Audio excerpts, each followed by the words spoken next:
বুধবার সাত সকালে ৭ নম্বর জাতীয় সড়কের পাণ্ডবেশ্বর থানার অন্তর্গত খোট্টাডিহি মোড়ে দুর্ঘটনার কবলে পড়ল একটি পাথর বোঝাই ডাম্পার।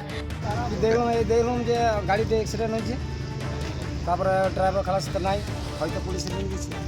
আচ্ছা, কি মনে হচ্ছে যে গাড়িটা মনে হচ্ছে যে হয়তো আগে থেকে পেছনে মেরেছে, কোনো গাড়ির পেছনে মেরেছে?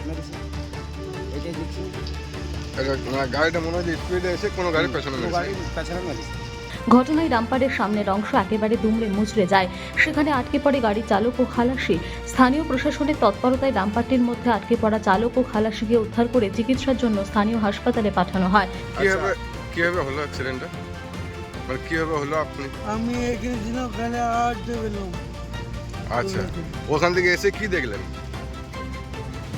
ওখানে তারপর গাড়িটা এখানকে এলে দেখলাম পিছনে মেরেছে নাকি? এটা গাড়িটা কাকে মেরেছে, মানে কিভাবে হয়েছে অ্যাক্সিডেন্টটা? তো বলতে পারছি না, কারণ কি আমি খালি আওয়াজটি দেখলাম, জড়াম করে মারলে কিসে এই আওয়াজটি কিছুক্ষণ পরে দেখলাম যে গাড়িটা দাঁড়ালো, একটা গাড়ি আগে চলছিল, এইটুকু দেখেছি।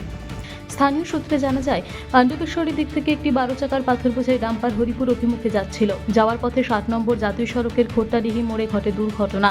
স্থানীয়দের অনুমান, পাথর বোঝাই গাড়িটির খুব দ্রুত গতিতে আসছিল। ঠিক সেই সময় তার সামনে থাকা কোনো গাড়িকে সজোরে ধাক্কা মারার ফলেই দুর্ঘটনা। যদিও পাথর বোঝাই ডাম্পারটি কোনো গাড়িতে ধাক্কা মেরেছে তা কেউ দেখেনি বলেই দাবি স্থানীয়দের। এমন দুর্ঘটনায় হরিপুর অভিমুখে রওনা দেওয়া সেই পাথর বোঝাই ডাম্পার গাড়িটির সামনের অংশ ব্যাপকভাবে ক্ষতিগ্রস্ত হয়। ঘটনার খবর পেয়ে দ্রুত খোট্টাডিহি মোড়ে পৌঁছয় পাণ্ডবেশ্বর থানার পুলিশ ও Pandabeswar traffic guard.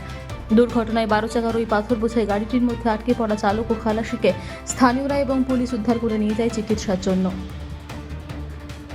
Bureau report, আরোহী নিউজ বাংলা।